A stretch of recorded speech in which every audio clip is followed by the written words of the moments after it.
Le di café a mi conductor de aplicación durante meses, pensando que era solo un gesto amable. Hasta la noche en que apareció en mi puerta sin que yo lo hubiera llamado, con el rostro pálido de pánico, y dijo: «Doña Catalina, usted necesita salir de casa ahora. Vi algo que no debía haber visto, y ellos saben que yo lo sé. Lo que él descubrió sobre mis vecinos lo cambió todo, y casi nos cuesta la vida. Pero antes de continuar, checa si ya estás suscrito al canal y escribe en los comentarios ¿desde dónde estás viendo este video? Nos encanta saber hasta dónde están llegando nuestras historias. Mi nombre es Catalina, tengo 68 años, y nunca imaginé que la viudez sería tan silenciosa. Cuando Javier falleció, hace 3 años, se llevó con él no solo 50 años de matrimonio, sino también toda la música de nuestra casa. El radio que encendía todas las mañanas mientras preparaba el café, los chistes malos que contaba en la cena, incluso después de que yo los hubiera oído 1000 veces, hasta el ruido de sus ronquidos en el sofá durante el noticiero de las 8. Todo eso se fue de un momento a otro, y lo que quedó fue un silencio tan pesado que a veces apenas podía respirar dentro de mi propia casa. Vivo en la ciudad de Puebla, en un barrio antiguo llamado San Manuel, donde las casas tienen portones de hierro oxidado y jacarandas centenarias en los patios. Mi casa, todavía me cacho usando el plural, es pequeña, de una planta, con esas ventanas de madera que crujen cuando llueve y un patio trasero donde Javier cultivaba jitomates y chiles. Ahora el patio está abandonado, tomado por la maleza, porque ya no tengo energía ni ganas de cuidarlo sola.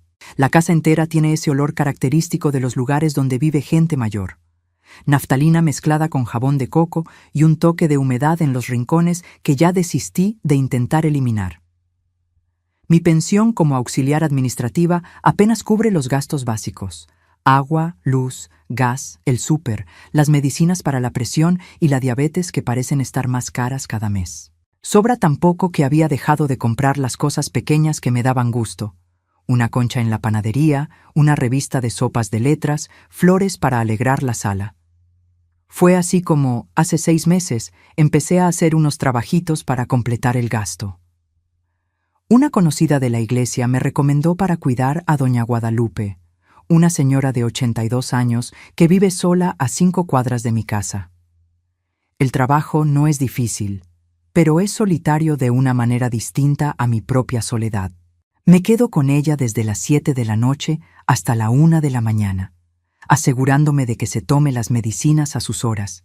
La ayudo a ir al baño cuando lo necesita, caliento la cena que su hija le deja lista en el refrigerador con papelitos pegados: «Mamá, no olvides comértelo todo».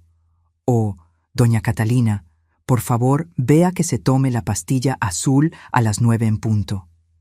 Doña Guadalupe tiene Alzheimer en etapa avanzada y la mayor parte del tiempo no sabe quién soy.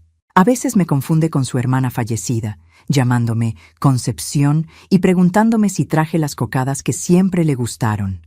Aprendí a entrar en su juego. Le respondo que sí, que las traje, y ella sonríe con ese gesto infantil y puro que tienen los muy ancianos cuando la memoria ya no funciona bien y la vida vuelve a ser sencilla como en la infancia.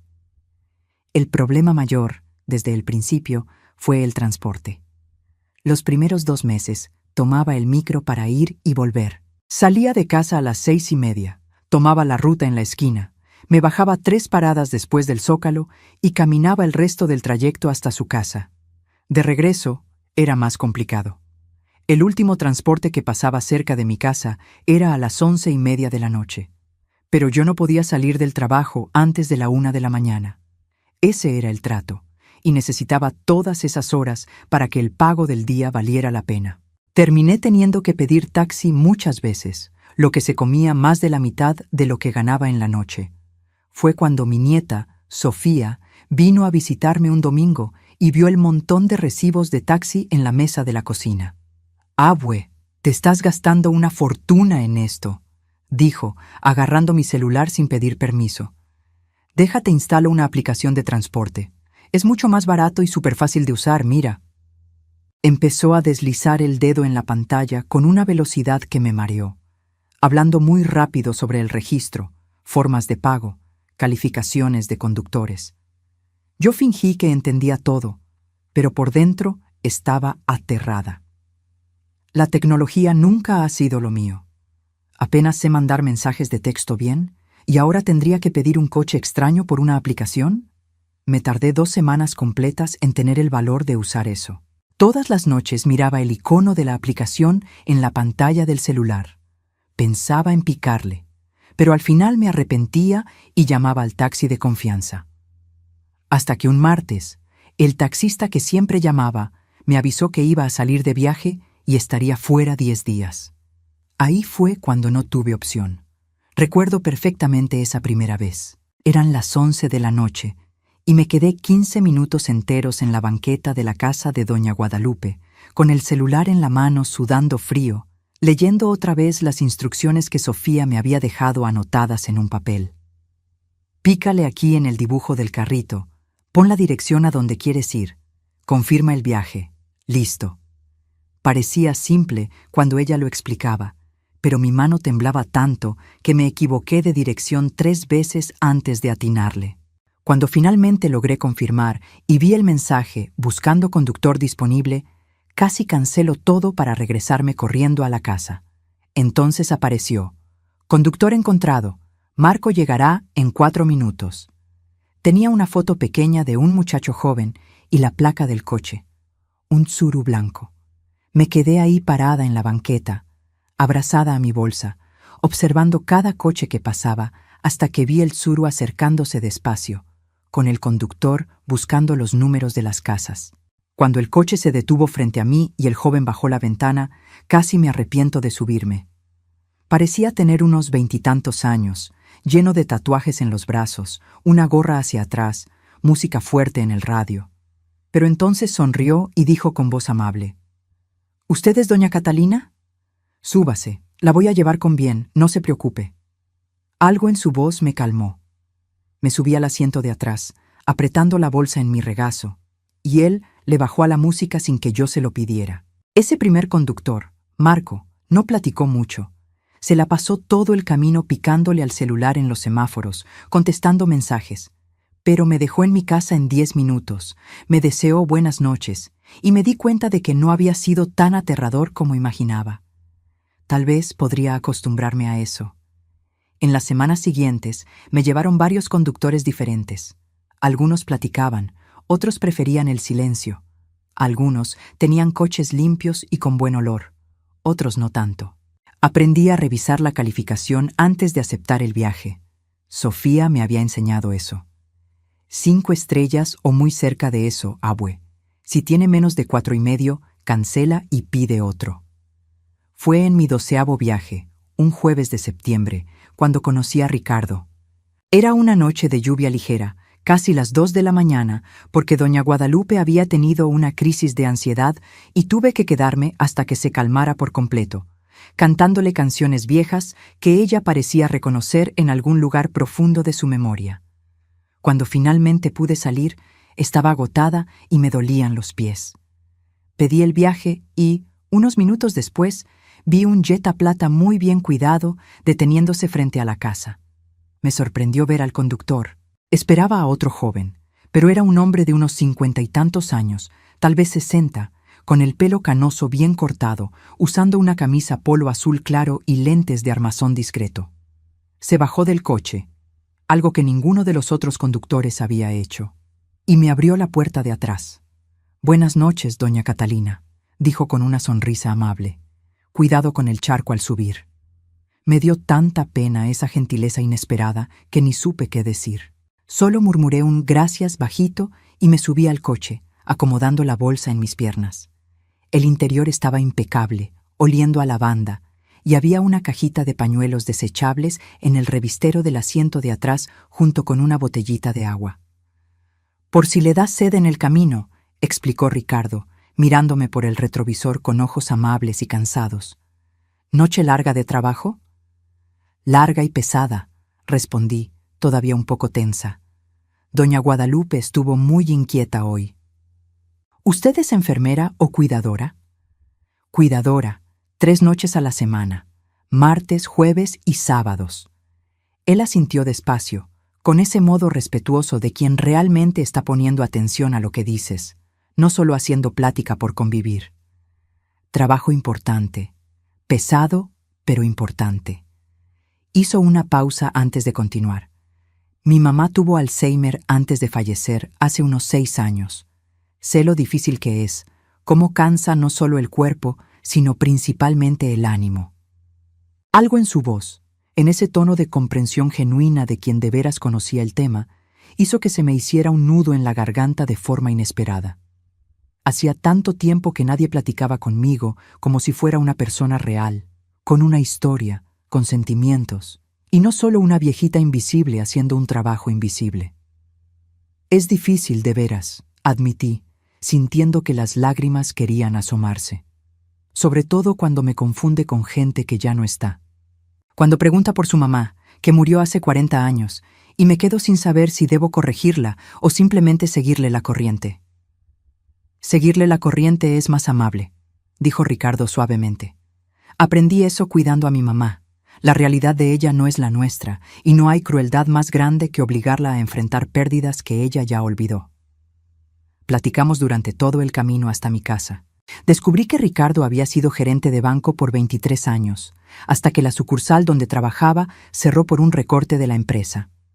A esta edad, con 52 años en ese entonces, ya nadie te contrata para nada importante. Dijo sin amargura, solo constatando un hecho. Mandé currículum a 200 lugares.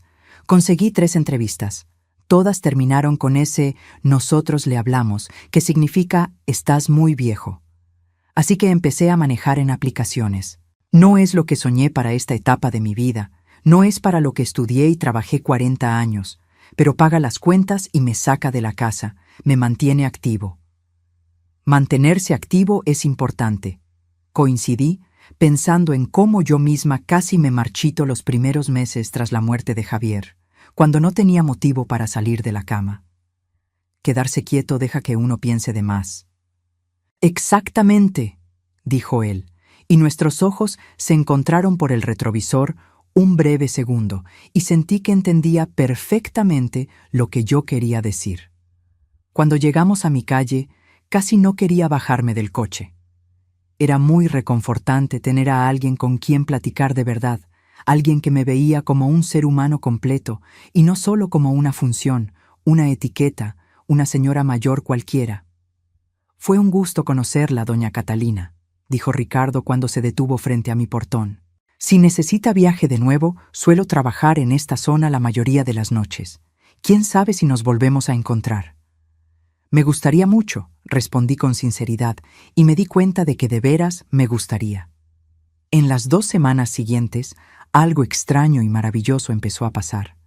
Cada vez que pedía viaje después del trabajo, siempre entre la 1 y la 1:30 de la mañana, era Ricardo quien aceptaba el viaje.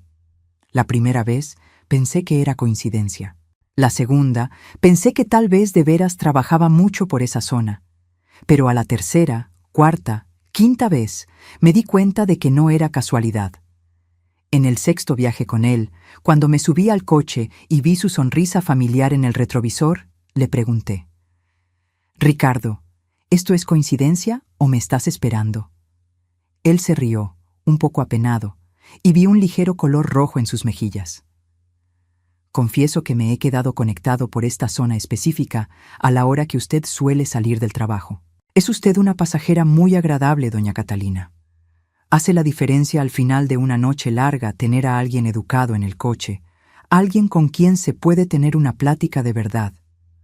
La mayoría de los pasajeros ni me miran, ¿sabe? Se la pasan en el celular todo el tiempo, o van muy borrachos para hilar frases, o me tratan como si fuera parte del coche, un accesorio necesario pero invisible». Me conmovió tanto esa confesión honesta que no supe qué responder por un momento. «Yo soy la que te agradece», dije finalmente.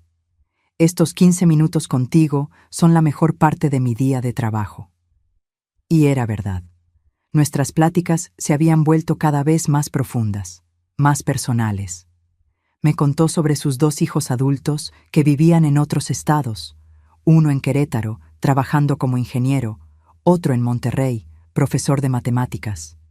Me contó sobre su esposa, Silvia, que había fallecido de cáncer de mama 5 años atrás, a los 54 años. Fueron solo 8 meses entre el diagnóstico y el final, dijo una de esas noches, con la voz entrecortada. Ni tiempo tuvimos de procesar qué estaba pasando. Un día se quejaba de un dolor en el pecho, al otro estábamos en una sala fría recibiendo la noticia de que era etapa 4, metástasis en varios órganos. Lo siento mucho, dije yo, y estiré la mano desde el asiento de atrás para apretarle el hombro. Él puso su mano sobre la mía por un breve momento, un gesto de agradecimiento silencioso. Yo, por mi parte, le conté sobre Javier, sobre cómo nos conocimos jóvenes, yo de 18 y él de 20, en un baile, sobre los 50 años que pasamos juntos, sobre los 2 hijos que tuvimos. Mi hija Patricia, que vive en Querétaro con su esposo, y Sofía, y mi hijo Andrés, que falleció en un accidente de moto a los 28 años, un dolor que nunca cerró por completo, sobre cómo todavía arreglaba la cama como a Javier le gustaba, con 5 almohadas, aunque yo solo necesitara 2, sobre cómo a veces ponía la mesa para 2 personas sin darme cuenta, y solo reaccionaba cuando iba a servir su plato y veía que ya no estaba ahí. Es difícil desaprender 50 años de hábitos, dije un jueves lluvioso, observando los limpiaparabrisas moverse hipnóticamente.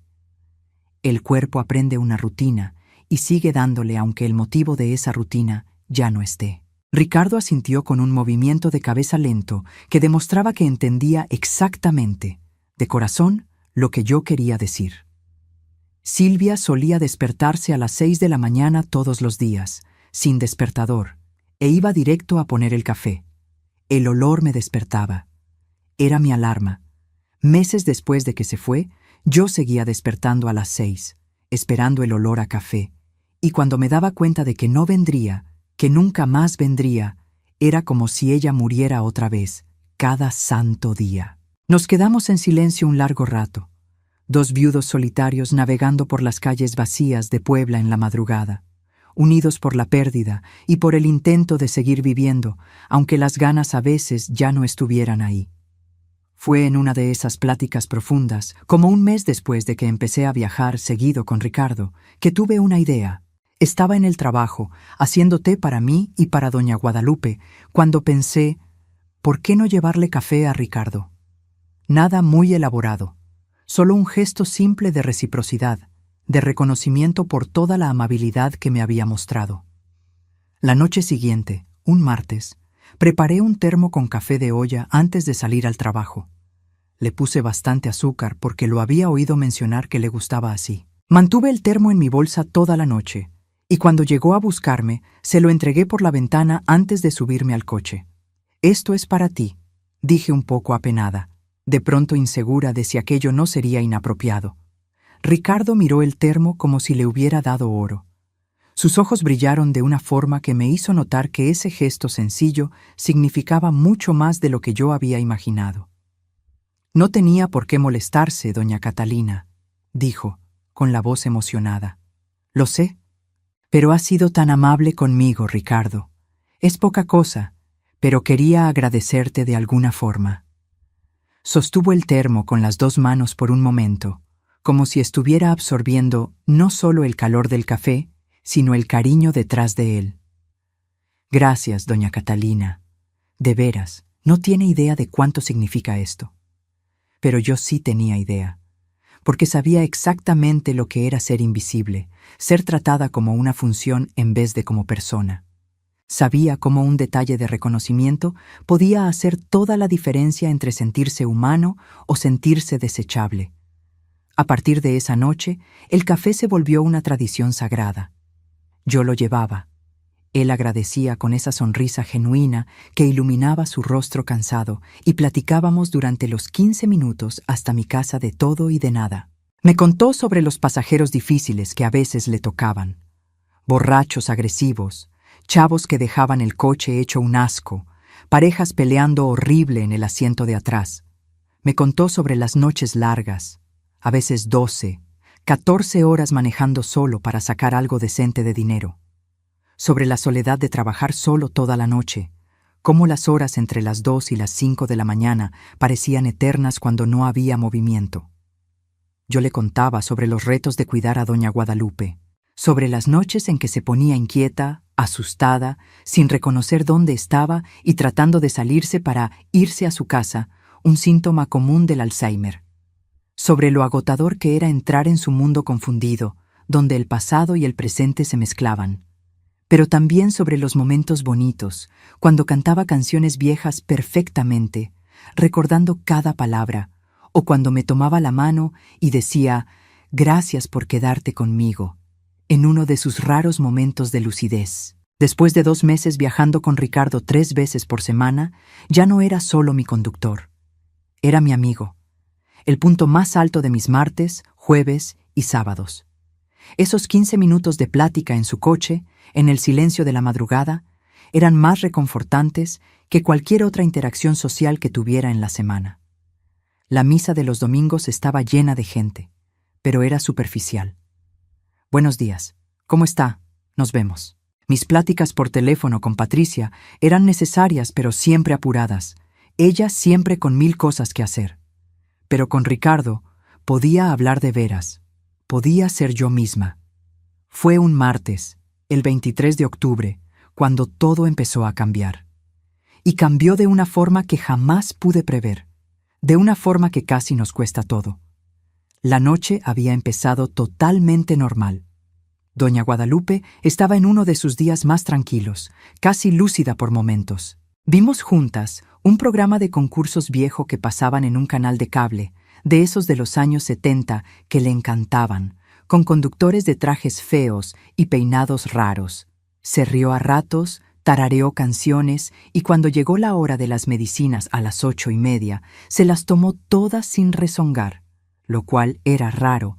Normalmente decía que ya se las había tomado o que no necesitaba tanta droga. A las 10:30 la ayudé a cambiarse, poniéndole el camisón de franela rosa que prefería, y la llevé a su cuarto. Se acomodó en la cama, le arreglé las almohadas como le gustaba, y se quedó ahí sentada, viendo una revista de historietas vieja. Tenía decenas, guardadas desde que sus hijos eran chicos, y le encantaba releerlas, aunque ya no entendiera las historias. Esperé hasta que empezó a cabecear, lo que tomó unos 20 minutos. Apagué la luz del cuarto dejando solo la lamparita de noche encendida como ella prefería, y me acomodé en el sillón de la sala con mi tejido. Estaba haciendo una mantita de bebé para la hija de una amiga de la iglesia. El trabajo repetitivo del gancho siempre me calmaba, el movimiento rítmico de las manos, el crecimiento lento pero constante del tejido. Había paz en esas horas silenciosas entre las 10 de la noche y la 1 de la mañana. Solo yo y mis pensamientos y el ruido ocasional de doña Guadalupe moviéndose en la cama. Su casa estaba en una calle tranquila, arbolada, llena de casas viejas, pero bien cuidadas. Durante el día veías niños jugando, señores regando sus plantas, perros paseando. En la noche todo se quedaba muy callado, solo el ruido de los grillos, el viento en las hojas de los árboles, y de vez en cuando un coche pasando despacio por ser una zona residencial donde nadie tenía prisa. Pero esa noche, por ahí de las 11:30, empecé a oír voces afuera. No eran pláticas normales de gente pasando por la calle, de esas que oyes pedacitos y el sonido se va alejando. Eran voces bajas, susurradas, el tipo de plática que tiene la gente cuando está parada en un lugar, pero no quiere que la oigan. El tipo de plática que prende una alerta instintiva en tu cabeza. Dejé el tejido en el sillón y me levanté despacio, con el corazón empezando a latir un poco más rápido.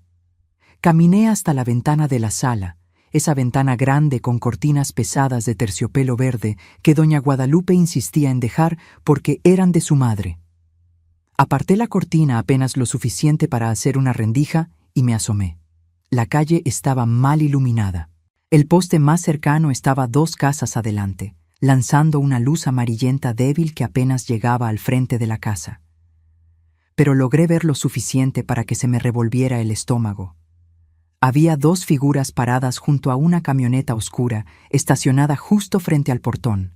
2 hombres, uno alto y flaco, otro más chaparro y fuerte, de hombros anchos. Estaban mirando la casa. No solo mirando de paso. Estaban estudiando la fachada, señalando diferentes puntos, susurrando entre ellos. Mi corazón empezó a latir todavía más fuerte. Los asaltos no eran comunes en ese barrio, pero tampoco imposibles. Todo el mundo sabía que doña Guadalupe venía de una familia antigua con dinero. La casa, aunque necesitaba arreglos, era grande y claramente valiosa. Y había rumores en el barrio sobre las antigüedades que guardaba ahí dentro. Cubiertos de plata heredados, joyas de familia, cuadros viejos. Me quedé ahí parada, aguantando la respiración, intentando decidir qué hacer. ¿Llamar a la policía parecería exagerado si solo eran dos tipos platicando en la calle? Pero no estaban solo platicando. Llevaban ahí varios minutos, siempre viendo hacia la casa, y algo en mi instinto gritaba que eso no era normal. Fue entonces cuando vi algo que me heló la sangre. El hombre más chaparro sacó un celular de su bolsa, lo levantó hacia la casa y empezó a tomar fotos. No solo una o dos, varias fotos, desde ángulos distintos. La fachada, el portón, el lateral donde estaba la ventana del cuarto de doña Guadalupe, la barda del patio. Estaba documentando todo con método. Mi mano empezó a temblar. ¿Por qué alguien tomaría fotos de una casa a mitad de la noche? Solo había una explicación lógica, y era terrible. Agarré mi celular con dedos torpes, y manteniendo los ojos fijos en las dos figuras afuera, anoté rápido la placa de la camioneta. Me equivoqué 2 veces porque me temblaban tanto las manos que picaba las teclas mal. Al tercer intento, logré anotarla bien. TXM 347. Después de tomar lo que debieron ser unas 20 fotos, el hombre más chaparro guardó el celular. Los dos platicaron un poco más, siempre susurrando, siempre viendo la casa. Entonces, finalmente, se subieron a la camioneta. Pero no salieron quemando llanta como esperaría de unos ladrones con miedo a ser vistos. Salieron despacio, con calma, como si acabaran de terminar un trabajo cualquiera. Como si tuvieran todo el derecho de estar ahí haciendo eso. En cuanto la camioneta desapareció en la esquina, dejé caer la cortina y me apoyé en la pared, tratando de calmar mi respiración. El corazón me martilleaba tan fuerte que lo sentía en la garganta. ¿Qué significaba eso? ¿Debía ir a la policía de inmediato? ¿Pero qué diría? ¿2 hombres estaban viendo la casa y tomando fotos? Parecería paranoia de vieja asustada. Aún así, le hablé a Estela, la hija de doña Guadalupe. Eran casi las 12 de la noche, pero esto era demasiado urgente para esperar a la mañana.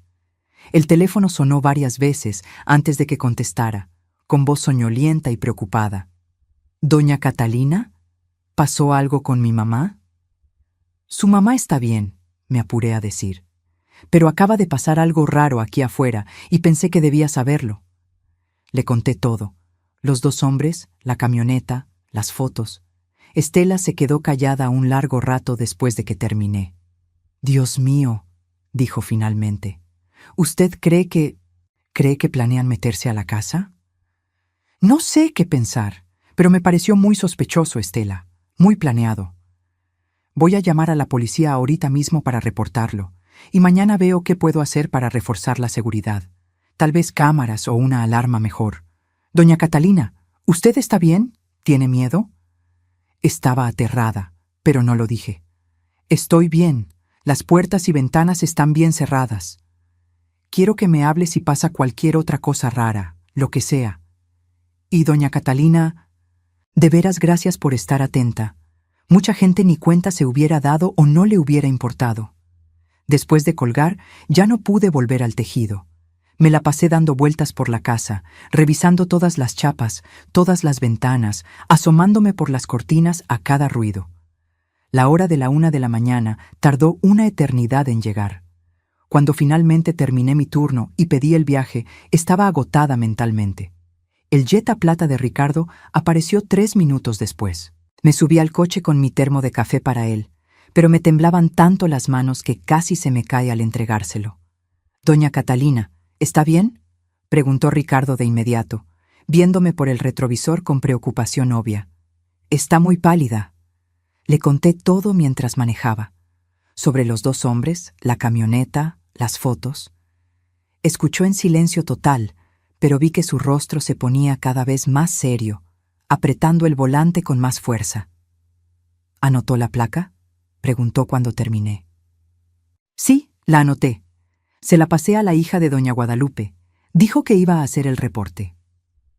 Ricardo se quedó callado un momento muy largo, pensativo, con esa expresión que yo ya había aprendido a reconocer. Estaba procesando algo importante. Doña Catalina, eso es muy raro de veras. ¿Había visto esa camioneta antes en esa calle? Traté de recordar. No estoy segura, tal vez, pero no suelo fijarme mucho en los coches estacionados. Entiendo. Más silencio pensativo. Entonces dijo algo que hizo que mi corazón se acelerara otra vez. Voy a hacer algo. Mañana en la noche, antes de venir por usted, voy a pasar por esa calle, solo para echar un ojo, ver si todo está tranquilo. ¿Le parece bien? Ricardo, no tienes por qué hacer eso. No quiero que te pongas en peligro. No me voy a poner en peligro. Solo voy a pasar en el coche, como cualquier persona. Pero quiero revisar. Ese tipo de comportamiento no me gusta nada. Insistí en que no se preocupara, pero en el fondo estaba muy agradecida. Esa noche casi no pude dormir. Seguía pensando en los dos hombres, imaginando qué estarían planeando. El jueves siguiente, cuando Ricardo llegó por mí, vi de inmediato que algo andaba mal. Su rostro estaba más serio de lo normal, con la mandíbula tensa, y no sonrió cuando le di el café como siempre hacía. En cuanto me subí y cerré la puerta, se volteó para verme en lugar de arrancar. Doña Catalina, tengo algo que decirle, y no le va a gustar. Se me revolvió el estómago. ¿Qué pasó? Ayer, como prometí, pasé por la calle de doña Guadalupe antes de venir por usted. Eran como las 10:30, 10:40 de la noche, y ahí estaban otra vez. ¿Los mismos hombres? La misma camioneta, seguro. Revisé la placa. Es la misma que usted anotó. Me quedé viendo de lejos, parado del otro lado de la calle con el motor apagado. Estuvieron ahí casi 1 hora, doña Catalina. 1 hora entera, viendo la casa, checando el celular, señalando partes de la propiedad. Sentí como si me echaran un balde de agua fría. ¿1 hora? Sí, y hay más. En un momento, el más alto bajó de la camioneta y caminó hasta el portón.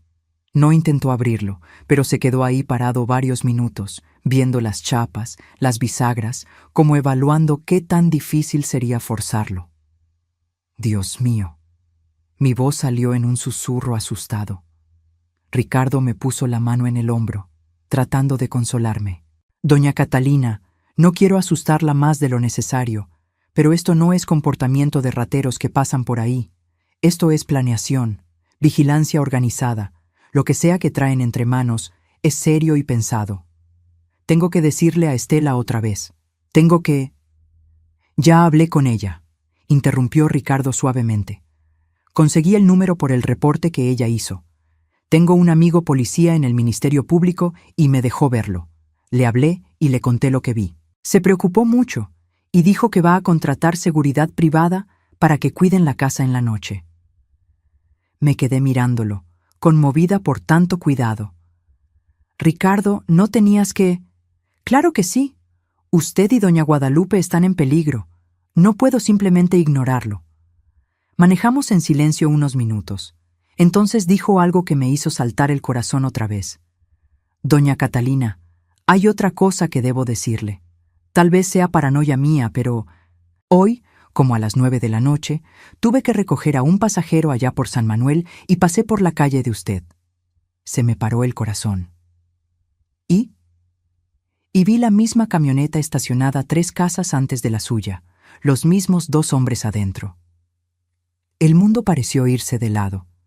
Se me revolvieron las tripas violentamente y por un momento pensé que iba a devolver. ¿Me están vigilando a mí también? Parece que sí. La voz de Ricardo estaba tensa, controlada, pero sentía su preocupación. Cuando vieron mi coche acercarse, arrancaron rápido y se fueron, pero no antes de que estuviera seguro. Es la misma placa. Mis manos empezaron a temblar fuerte. ¿Pero por qué? ¿Qué hice? Yo solo los vi esa noche. ¿Se habrán dado cuenta de que los estaba mirando? Tal vez, dudó él. ¿O tal vez qué? Ricardo suspiró pesado. O tal vez están mapeando toda la rutina, viendo quién cuida a doña Guadalupe, dónde vive esa persona, cuándo está en su casa y cuándo no. La información es poder cuando planeas un crimen. La realidad me cayó encima como una tonelada de ladrillos. No eran solo ladrones al azar, era algo mucho más organizado, mucho más peligroso, y de alguna forma yo estaba en su radar. Hay una cosa más que debo decirle, dijo Ricardo, y por el tono supe que sería peor todavía. Algo que tal vez debí decirle antes, pero no estaba seguro de si era relevante. Dime todo, pedí, tratando de que no me temblara la voz. Algunos de mis pasajeros platican sin darse cuenta de que voy oyendo. Es como si el conductor fuera parte del mueble, ¿sabes? Invisible. La gente dice cosas, discute cosas, revela cosas que nunca dirían si notaran que hay alguien más poniendo atención. ¿Y? Y la semana pasada, un sábado como a las 10:30 de la noche, recogí a un tipo muy borracho en el centro. Se subió tambaleándose, apenas se pudo sentar bien, y se la pasó en el teléfono todo el tiempo, alegando con alguien del otro lado. Al principio traté de no oír, trato de ser profesional, pero empezó a hablar tan fuerte que fue imposible no escuchar. Ricardo hizo una pausa, como agarrando aire para seguir. Esperé, con el corazón en la mano. Estaba discutiendo sobre una operación, así le llamó, sobre casas que tenían ubicadas, y en un momento lo oí describir una casa de forma muy específica. La casa de la vieja rica en la calle de las Jacarandas, la de una planta con el portón de hierro trabajado. Doña Catalina, esa es la descripción exacta de la casa de doña Guadalupe. Sentí que me faltaba el aire. Estaba hablando de ella. Sí, y dijo más. Dijo algo sobre la que la cuida es solo una viejita también. No va a dar problema. Y sale siempre después de la 1. La casa se queda sola con la vieja dopada con medicinas. Cada palabra era como un golpe. Estaba hablando de mí. Me temo que sí. Ricardo me miró por el retrovisor, con los ojos llenos de preocupación de veras. En el momento no hice la conexión. Solo después, cuando usted me contó lo de los tipos vigilando la casa, me cayó el 20, y me puse más atento. ¿Viste a ese hombre otra vez? Sí, lo llevé 2 veces más desde entonces, y las 2 veces iba borracho otra vez, siempre al teléfono, siempre alegando lo mismo. Sobre casas, sobre rutinas, sobre blancos fáciles, como les decía. Blancos fáciles, así me veía. Una vieja inofensiva. Hay más, siguió Ricardo, y su voz se puso más grave. Ayer miércoles lo llevé otra vez, y esta vez dijo su nombre, doña Catalina. No sé cómo se enteró, pero dijo, la Catalina, la cuidadora, trabaja solo martes, jueves y sábado. Sale siempre entre la 1 y la 1:30. La casa queda vacía ese tiempo, nadie para estorbarnos. ¿Estorbarnos? ¿Qué palabra tan fea para hablar de meterse a la casa de una anciana indefensa? Un escalofrío me recorrió toda la espalda. Saben mi nombre, saben toda mi rutina. Sí, y hay algo más que dijo que me preocupa mucho. Ricardo detuvo el coche. Me di cuenta de que ya no íbamos hacia mi casa, sino que se había orillado en una calle lateral para hablar bien. Se volteó todo para verme. Dijo, vamos a tener que arreglar el asunto de la Catalina primero. Ya vio de más, anda muy fijona. Si decide ir a la policía y soltar la sopa, nos complica todo. El mundo pareció dejar de girar un segundo.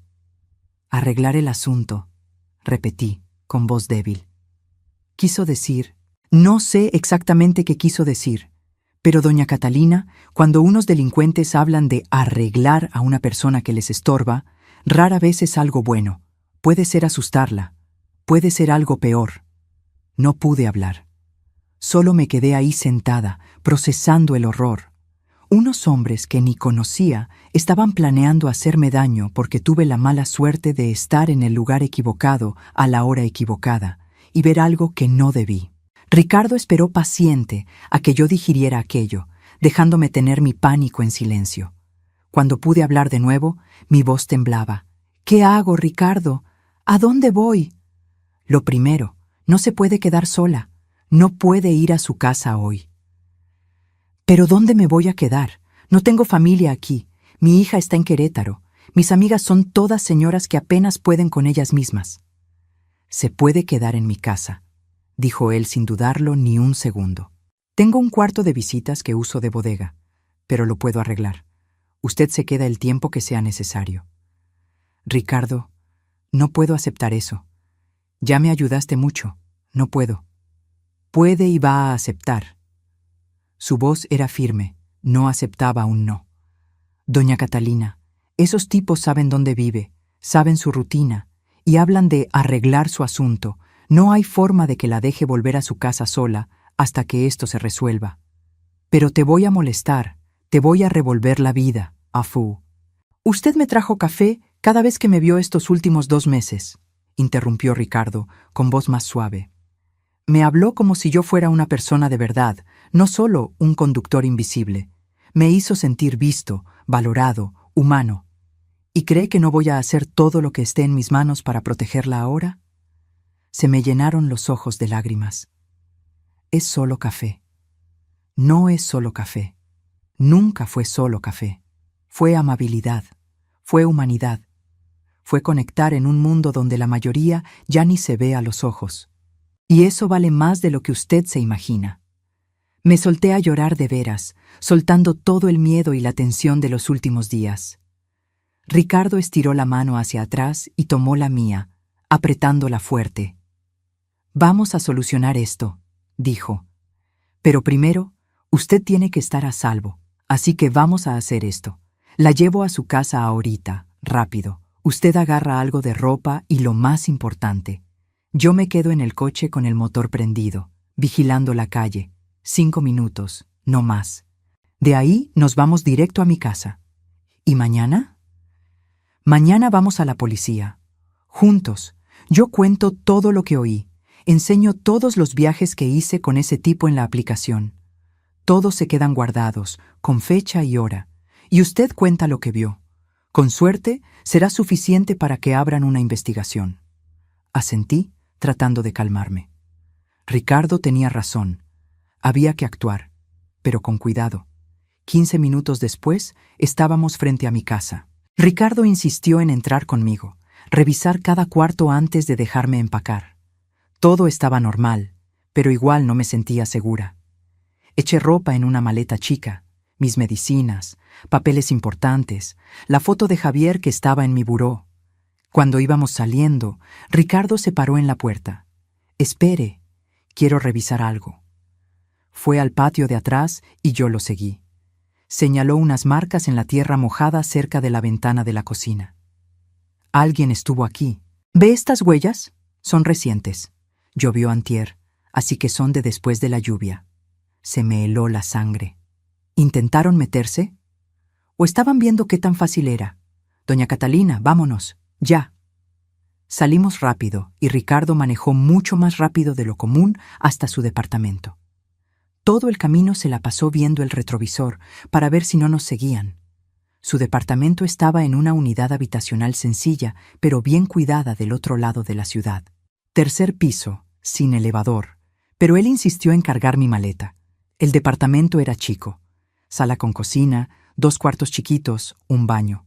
Pero estaba limpio y ordenado de ese modo que solo los hombres que viven solos mucho tiempo logran tener. Todo en su lugar. «Ese cuarto es el de usted», dijo señalando el más chico.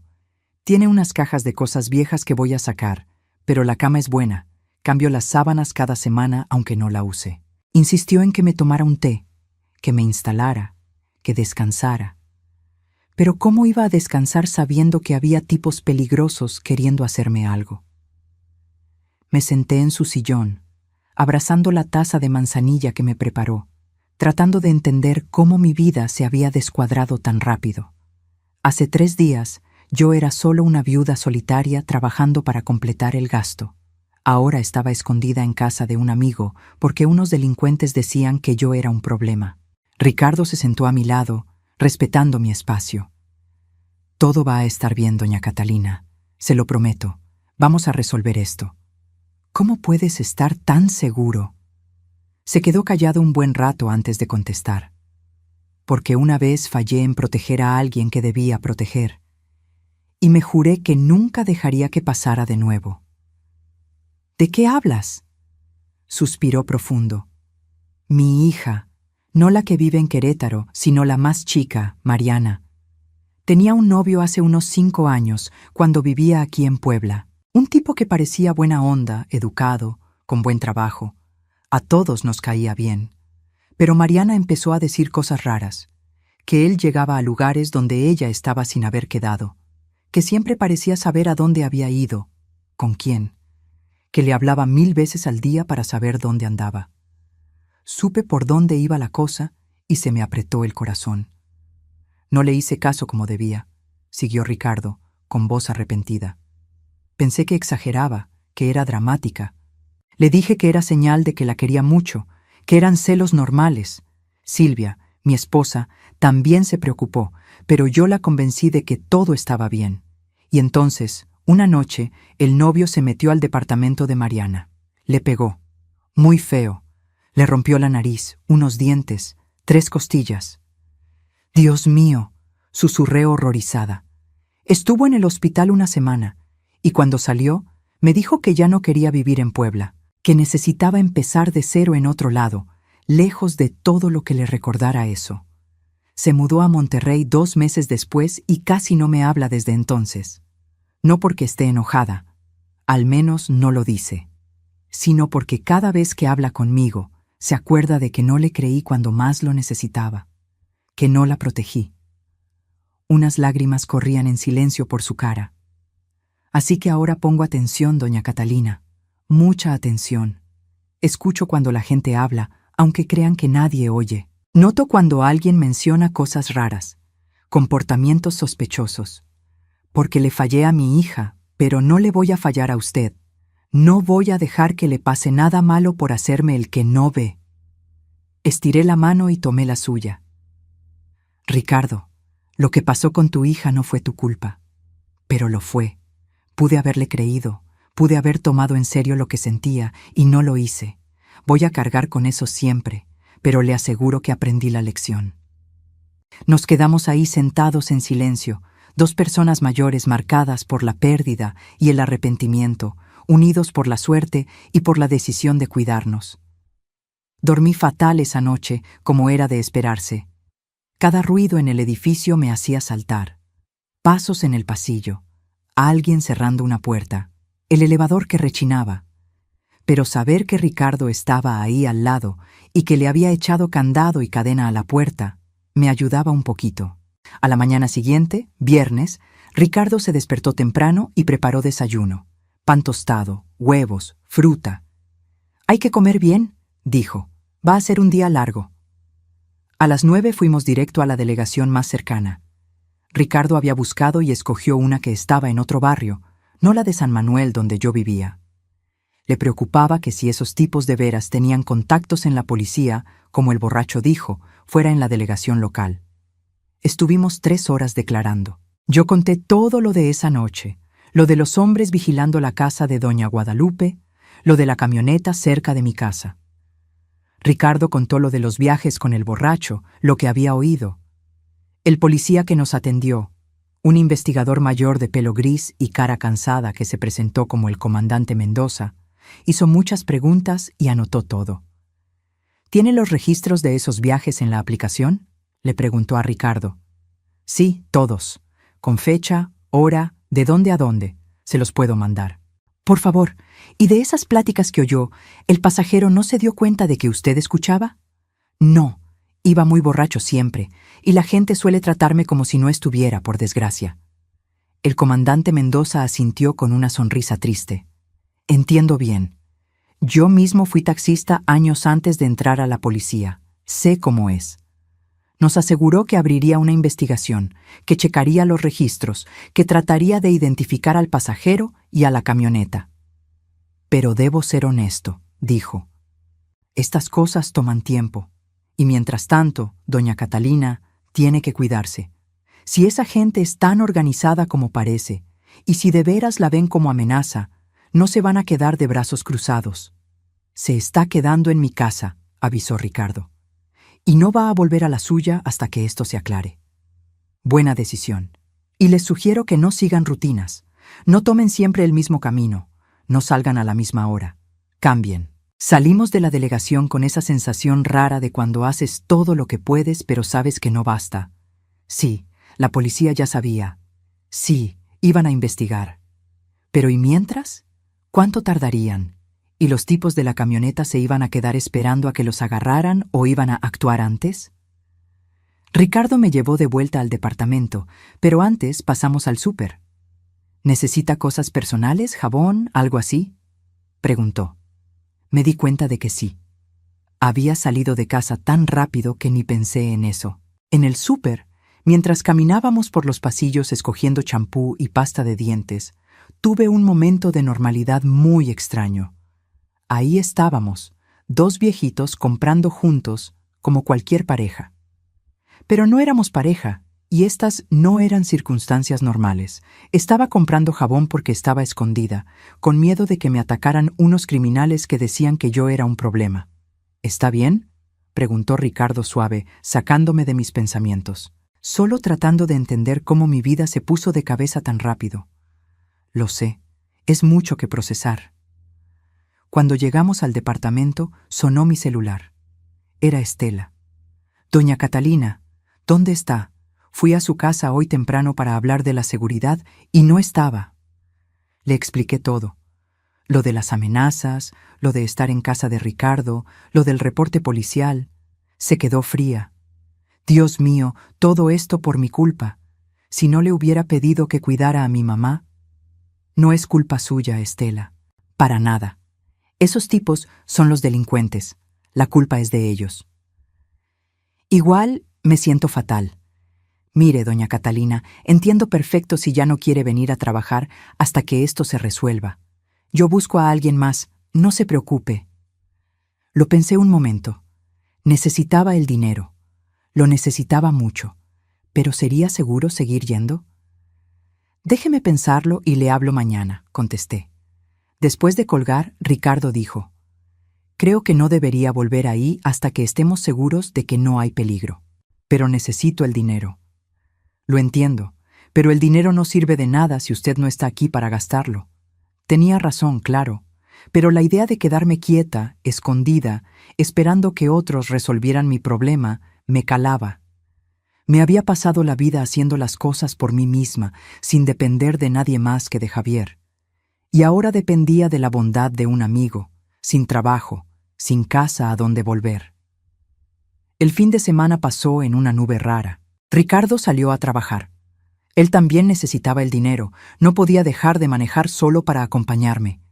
Pero me hablaba varias veces al día para ver si estaba bien, y volvía siempre antes de la medianoche. Yo me pasaba los días tratando de ocuparme. Limpiaba su departamento, que ya estaba limpio. Cocinaba, haciendo cosas que él pudiera calentar cuando llegara cansado. Tejía, veía la tele sin poner atención, y me preocupaba. Me preocupaba todo el tiempo. El domingo en la tarde, habló Patricia. Mamá, ¿por qué no me habías contado nada? Estela me habló ayer y me contó todo. No quería preocuparte. ¿No querías preocuparme? Mamá, estás escondida porque unos tipos te quieren hacer algo. ¿Cómo no me voy a preocupar? Perdón, hija, ha sido todo muy rápido, ni tiempo de pensar he tenido. Quiero que te vengas a Querétaro. Ahorita, hoy mismo. Te compro el boleto de autobús, te vienes y te quedas aquí conmigo hasta que esto pase. Pensé en la oferta. Era tentadora. Huir lejos, a donde esos hombres no me encontraran. Pero también era rendirme. Dejar mi vida en Puebla, mi casa, mi trabajo, todo. Déjame pensarlo, respondí. Te hablo mañana. Pero ya sabía que no iba a aceptar. Por alguna razón que ni yo sabía explicar, sentía que debía quedarme. Tenía que ver cómo terminaba esto. El lunes en la mañana habló el comandante Mendoza. Doña Catalina, Tenemos noticias. Logramos identificar la camioneta por la placa que nos dio. Es de un hombre con muchos antecedentes. Robo, recepción de cosas robadas, asociación delictuosa. Mi corazón se aceleró. ¿Y qué significa eso? Significa que sus sospechas eran ciertas. Esta gente es seria, organizada. Ya estamos montando vigilancia en la casa de Doña Guadalupe. Y hay otra cosa. La aplicación de transporte nos dio los datos del pasajero que el señor Ricardo llevó. También tiene antecedentes. Y más, cruzamos datos y vimos un patrón. En los últimos 6 meses ha habido varios robos en casas de adultos mayores en Puebla, siempre muy planeados, siempre con gente indefensa. ¿Cuántos robos? 11 que hayamos confirmado, probablemente más que nos reportaron. Ya sabe, los señores a veces tienen miedo o no se dan cuenta bien de que les falta, o la familia prefiere no meterse con la policía. 11 casas, 11 víctimas, y yo casi había sido la 12. ¿Qué va a pasar ahora? Vamos a seguir vigilando, esperar que intenten el golpe. Cuando lo hagan, los agarramos en flagrancia. Es la mejor forma de que se queden encerrados. ¿Y si se arrepienten? ¿Si se dan cuenta de que los vigilan? Es el riesgo. Pero doña Catalina, esta gente es muy confiada. Ya lo hicieron 11 veces y no los pescaron. Se creen invencibles. Lo van a intentar otra vez. Colgué con sentimientos encontrados.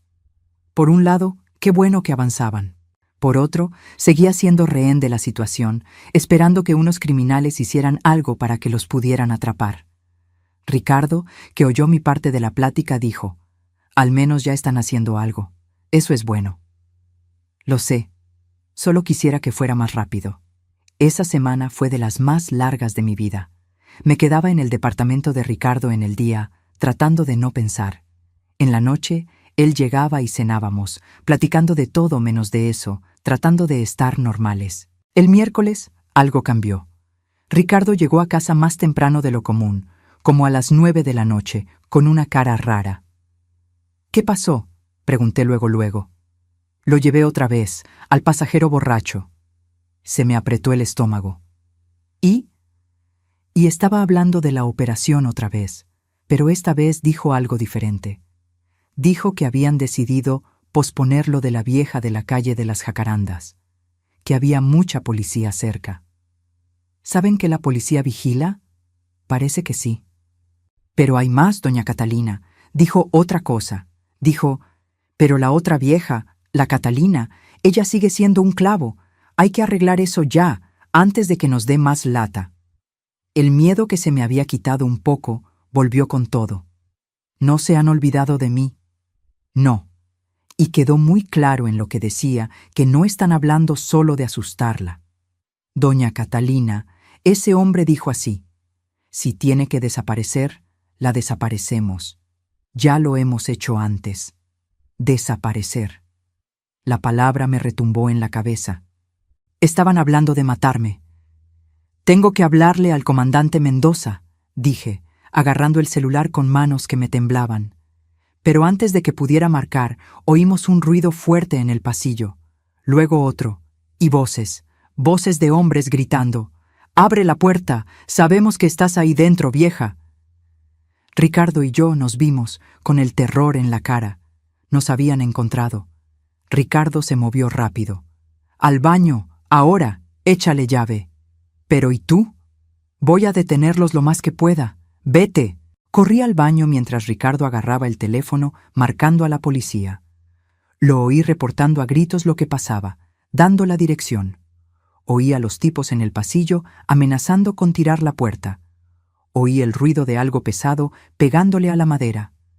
Cerré la puerta del baño y me hice bolita en el rincón entre la taza y el lavabo, tal cual como había hecho esa noche horrible en mi casa.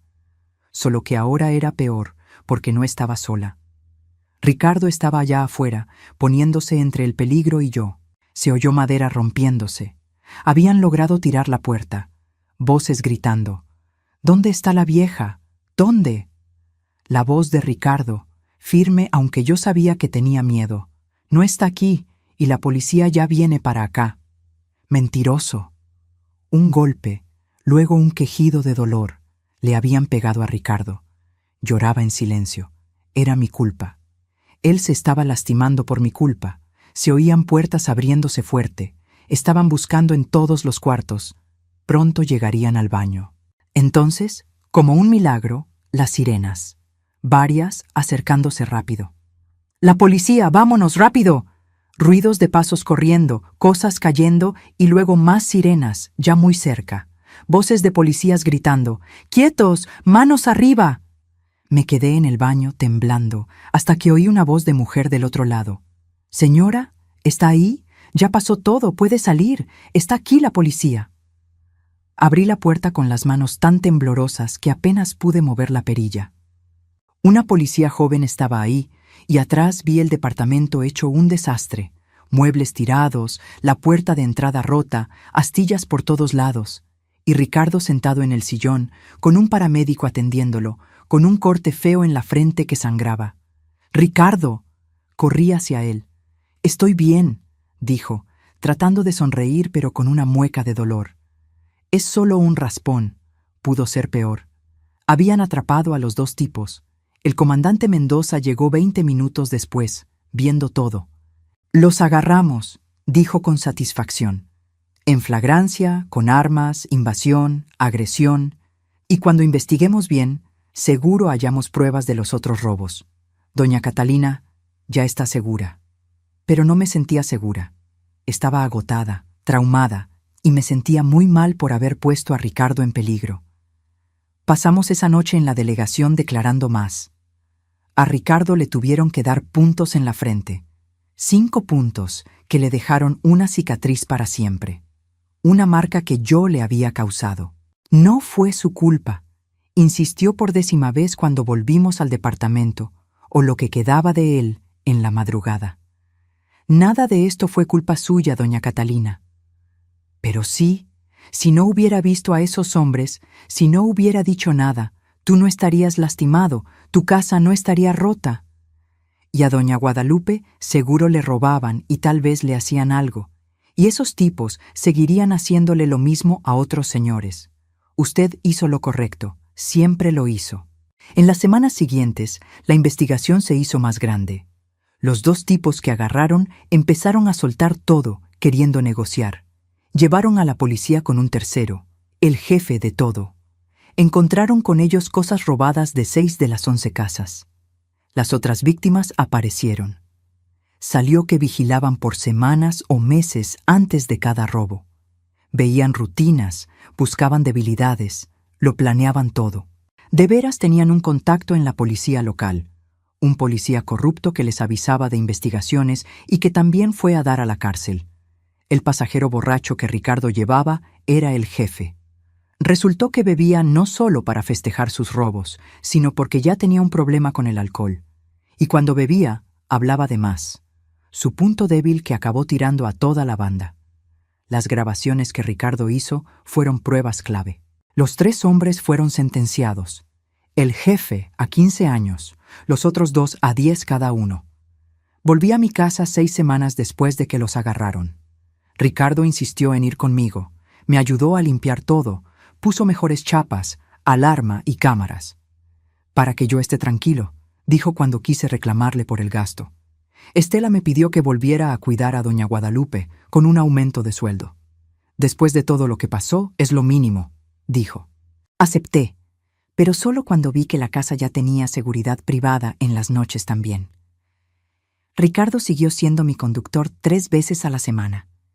Pero ahora yo siempre me subía adelante, y ya no éramos solo conductor y pasajera. Éramos familia. Familia que la vida juntó en el momento menos pensado. 6 meses después, las cosas volvieron a una nueva normalidad. Le seguía llevando café a Ricardo. Ahora lo hacía en mi casa y lo llevaba en un termo mejor que le compré. Seguíamos platicando en el camino, pero ahora de cosas más alegres, sin tanta tensión. La cicatriz de su frente ya sanó, dejando una rayita permanente. Cada vez que la veo, siento culpa y gratitud. Culpa por lo que pasó, gratitud por lo valiente que fue. «Me salvaste la vida», le dije un martes, 9 meses después de todo. «Usted me salvó la mía primero», contestó como siempre. Me hizo recordar que yo importo, que los detalles de amabilidad importan. Si no fuera por eso, hubiera ignorado a ese borracho como a tantos otros. No hubiera puesto atención, no hubiera grabado, no hubiera notado nada. Empezamos a cenar juntos los lunes, una costumbre que seguimos hasta hoy. A veces en mi casa, a veces en la suya. Cocinamos, platicamos de la semana, vemos alguna película vieja que nos guste a los dos. Su hija, Mariana, le habló. Leyó del caso en las noticias, de cómo su papá protegió a una amiga de unos criminales. Hiciste por doña Catalina lo que no pudiste hacer por mí en ese entonces, le dijo en una llamada muy emotiva que él me contó luego. Y eso me dice que cambiaste, papá, que aprendiste. Quiero que intentemos llevarnos bien otra vez. Hoy, año y medio después, Ricardo cena con Mariana una vez al mes cuando ella viene a Puebla. Y ella siempre me incluye. Dice que quiere conocerme, que soy parte de que su papá esté bien ahora. Doña Guadalupe falleció en abril, tranquila mientras dormía. Fue triste, le tenía mucho cariño, pero también fue una bendición. No sufrió, no tuvo miedo, estuvo cuidada hasta el final. Ahora cuido a otro señor, don Fernando, que tiene Parkinson y necesita ayuda de noche. Y sí, Ricardo me sigue llevando y trayendo 3 veces a la semana. Sigo llevándole café. Seguimos platicando como viejos amigos, porque eso somos. La historia se supo en la comunidad. Los periódicos locales escribieron sobre el conductor héroe y la señora valiente que ayudó a atrapar a la banda. No me gustó que nos vieran tanto, nunca me ha gustado ser el centro de nada. Pero Ricardo lo tomó con mucha humildad. Lo más importante es que nuestra historia sirvió para otros. Otros conductores empezaron a fijarse más, a reportar cosas raras. Se descubrieron otros 2 grupos de ratas gracias a eso. Y los pasajeros, al menos algunos, empezaron a tratar a los conductores con más cariño. Platican, dan las gracias, ven que hay alguien ahí, no solo un servicio. Pienso mucho en cómo empezó todo. Con una taza de café. Un detalle tan simple, tan chiquito. Pero ese detalle creó un lazo, y ese lazo salvó vidas, de veras. Pienso en cuántas conexiones perdemos cada día porque no nos damos el tiempo de ver a quien tenemos enfrente. ¿A cuántos conductores, cajeros, meseros, porteros, barrenderos les pasamos por al lado sin verlos como personas con sus propias historias y broncas? Pienso en cómo la sociedad vuelve invisible a la gente, sobre todo a los que hacen trabajos que dicen que son menos importantes, y cómo eso nos separa, nos quita la oportunidad de conocer a alguien valioso. Ricardo y yo hablamos mucho de esto, de cómo su amabilidad de abrirme la puerta, de darme agua, de hablarme como persona, me hizo querer regresarle el detalle, y cómo mi detalle de llevarle café y hablarle como persona lo hizo estar atento cuando se necesitó. Es una cadena, dijo él un lunes en la cena. La amabilidad trae amabilidad. Poner atención trae atención. Lo humano reconoce lo humano. Y salva vidas, añadí yo, y salva vidas. Hoy, a mis 69 años, veo mi vida y veo algo que no veía antes. Veo oportunidades, veo lazos. Veo que todavía cuento, que todavía puedo ayudar. Ya no estoy sola. Tengo a Ricardo, tengo a sus hijos que me quieren como a una tía, tengo a gente que conocí por esta experiencia tan fea que, por raro que parezca, trajo cosas buenas. Sigo tejiendo, pero ahora hago mantas que Ricardo lleva a un albergue para gente de la calle donde él ayuda. Sigo cuidando señores, pero ahora con más seguridad y más ojo. Sigo mi vida tranquila en Puebla, pero ya no es una vida tan sola. Y sigo llevándole café a Ricardo 3 veces a la semana. Nunca voy a dejar de hacerlo, porque ese café significa mucho más que la bebida. Significa ver al otro, significa ser amable, significa elegir tratar a la gente como gente, no como una herramienta. Cuando cuento esto, y lo cuento seguido en la iglesia o con los vecinos, siempre acabo igual. Sé amable. No porque vayas a recibir algo, no porque la amabilidad dé premios. Sé amable solo porque la persona frente a ti tiene sus propios problemas. Porque ese detalle, ese momento de ver de veras al otro, puede cambiarlo todo. Puede ser lo que los ayude en una noche mala. Puede ser lo que los haga estar atentos cuando se necesite. Puede, de veras, salvar vidas. La mía se salvó con café y pláticas. Y ahora vivo cada día tratando de regresar eso, tratando de ver a la gente, a toda la gente, con el mismo cariño que Ricardo me dio y que yo traté de darle a él. Porque al final, eso es lo que nos hace humanos. No lo que tenemos, no lo que logramos, no los títulos, sino las ganas de ver al otro, de que nos importe, de elegir ser amables aunque nadie nos vea. El café sigue, las pláticas siguen, la amistad sigue, y la vida, esa vida que casi me quitan, sigue siendo valiosa y con sentido. Todo por una taza de café y por elegir ver a alguien más como un ser humano que merece respeto y cariño. Nunca hagas menos a los detalles pequeños. Pueden cambiar el mundo. Ahora, si te gustó esta historia, pícale a suscribirse y dime en los comentarios qué parte te dejó con la boca abierta. Y no olvides hacerte miembro para ver videos exclusivos que no subo aquí. Te espero allá.